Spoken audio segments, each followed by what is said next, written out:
Apakah kamu tanpa sadar menahan dirimu untuk meraih kebahagiaan? Halo semuanya, nama saya Michael. Selamat datang di channel saya, Sikutu Buku.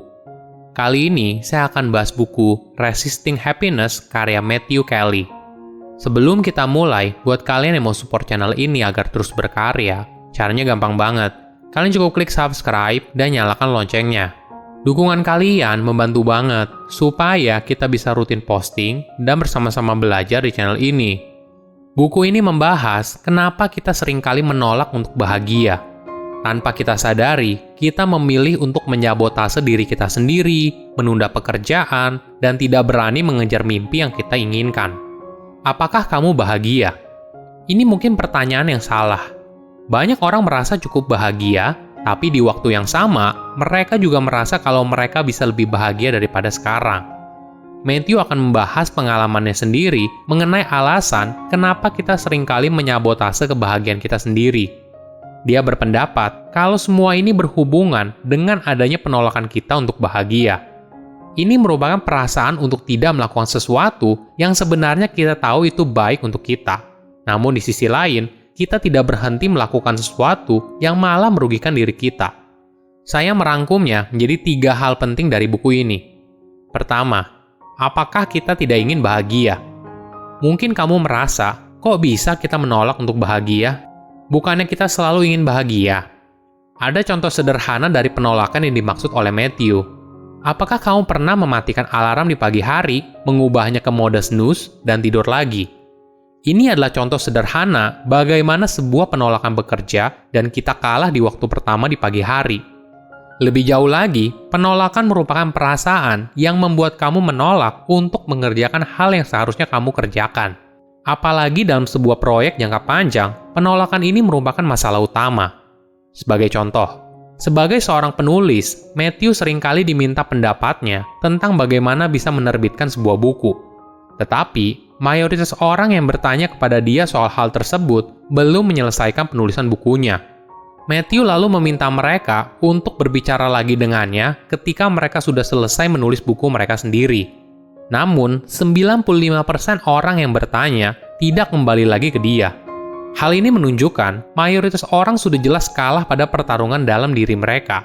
Boleh dibilang, mayoritas mereka kalah dengan sikap menunda pekerjaan atau kemalasan. Jadi, apa yang harus kita lakukan? Menurut Matthew, kita bisa mulai dengan mengidentifikasikan rintangannya. Ketika kamu tahu rintangan apa yang kamu hadapi, maka hal ini akan lebih mudah untuk mengetahuinya. Tips lain adalah dengan berdoa. Matthew bercerita pengalamannya yang mendedikasikan setiap hari 10 menit untuk berdoa di tengah padatnya kesibukan dia sehari-hari. Ketika Matthew berdoa, dia selalu bertanya 4 hal. Siapa saya? Apa tujuan hidup saya? Apa hal yang paling penting dalam hidup? Apa hal yang kurang penting dalam hidup? Mencari jawaban dari setiap pertanyaan ini akan memberikan dia kejelasan dan akhirnya menjalani hidup yang bermakna. Selain itu, jawaban ini juga meyakinkan lagi hal apa yang membuatnya bersemangat dan menjadi dasar dalam membuat keputusan hidup yang lebih baik. Kedua, kematian mengingatkan kita soal hidup. Kita tidak bisa dengan gamblang memberikan harga untuk sebuah kebahagiaan. Seharusnya, hal terbaik dalam hidup tersedia gratis. Namun, apabila kebahagiaan merupakan hal yang gratis, bukan berarti kita tidak perlu berusaha untuk menemukannya. Ada sebagian orang berpikir kalau mereka baru bisa bahagia ketika punya mobil mewah, rumah besar, atau bahkan menikahi cinta sejatinya. Tapi kenyataannya tidak seindah itu. Seringkali, ide lama kita soal kebahagiaan dan barang material tidak memberikan kita kebahagiaan yang bertahan lama. Jadi, apa yang bisa kamu lakukan untuk membuatmu benar-benar bahagia? Ternyata, ketika kita berani menghadapi kalau waktu kita di dunia ini terbatas dan sewaktu-waktu kita akan meninggal, akan memberikan kita penerangan soal bagaimana menjalani hidup yang penuh kebahagiaan. Matthew menyadari hal ini ketika dia menjadi seorang konsultan dari sebuah rumah sakit yang terkenal. Suatu hari, Matthew sempat berbicara dengan suster yang merawat pasien dengan kondisi sakit parah. Dia lalu bertanya, apa yang orang dalam kondisi sakit parah bicarakan? Jawaban suster itu lalu memberikan pencerahan bagi Matthew. Susternya bilang, kebanyakan orang terjebak dalam penyesalan hidup. Jika hanya mereka lebih berani dalam menjalani hidup, mengutarakan perasaan mereka dengan lebih baik, atau punya keberanian dalam mengambil resiko. Matthew menyadari jawaban ini sebagai petunjuk untuk menjalani hidup yang bermakna. Ketika menyadari kalau kematian adalah sesuatu yang tidak bisa dihindari, maka kita jadi lebih menghargai kehidupan yang kita miliki dan mulai berpikir prioritas dalam hidup. Apa yang sebenarnya penting untuk membuat kita bahagia? Dalam renungan ini, ada hal lain yang juga penting. Suatu hari, Matthew didiagnosa menderita kanker. Informasi ini membuat dia merasa dunianya seakan berhenti total. Namun, ketika dia melihat sekeliling, semua orang masih menjalani kehidupan mereka sehari-hari. Tidak ada yang tahu apa yang baru saja dialami oleh Matthew. Ini membuat dia sadar, walaupun orang lain terlihat baik-baik saja dari luar, namun di dalam diri mereka masing-masing mungkin sedang berjuang dalam pergumulan batin. Ketiga, menikmati waktu sendiri. Kesepian memang bukan kondisi yang mudah, dan banyak orang berusaha menghindarinya. Setiap orang punya caranya sendiri, namun ada yang malah membuat keputusan buruk seperti kencan dengan orang yang salah dan berusaha memenuhi seluruh jadwal harian mereka. Jawaban sebenarnya untuk menghadapi kesepian adalah menghabiskan lebih banyak waktu sendirian. Ini mungkin terdengar aneh, tapi dengan belajar menikmati kebersamaan dengan diri sendiri, maka kamu akan menemukan kebahagiaan. Misalnya begini, kamu saat ini dalam kondisi single dan mencari pasangan yang serius. Ketika ada calon pasangan yang berusaha mengajakmu kencan, tapi kamu tidak yakin, kemungkinan kamu dengan sopan akan menolaknya. Beda cerita ketika kamu dalam kondisi single dan tidak terlalu serius mencari pasangan untuk segera menikah. Mungkin saja kamu bersedia kencan dan mencoba dulu, walaupun awalnya kamu tidak yakin. Di contoh ini, usia seseorang boleh dibilang juga ikut berpengaruh pada kemampuan seseorang untuk menghargai kesendirian.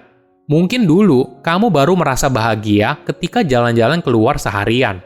Tapi seiring bertambahnya usia, mungkin kamu malah tidak ingin keluar dan hanya ingin menikmati waktu sendirian di rumah.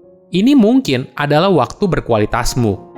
Selain itu, kesendirian akan membantu kamu untuk mengenal diri dengan lebih baik.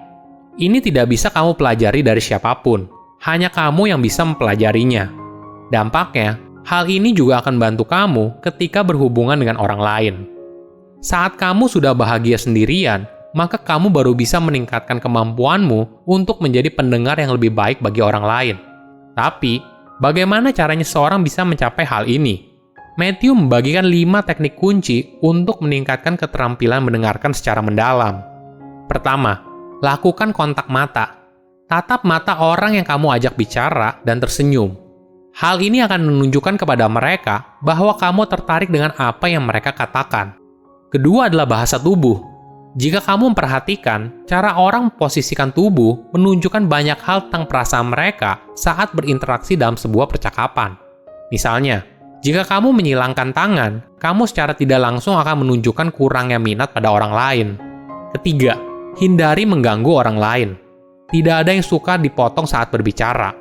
Melakukan hal ini akan memberikan kesan kalau apa yang kamu katakan lebih penting daripada apa yang mereka katakan. Meskipun kamu tidak setuju, lebih baik menunggu giliran sebelum menyuarakan pendapat. Keempat, hadir sepenuhnya pada saat percakapan.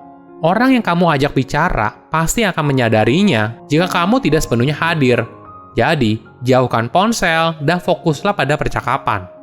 Kelima, ajukan pertanyaan. Ini adalah cara yang bagus untuk menunjukkan kalau kamu peduli dengan apa yang mereka katakan.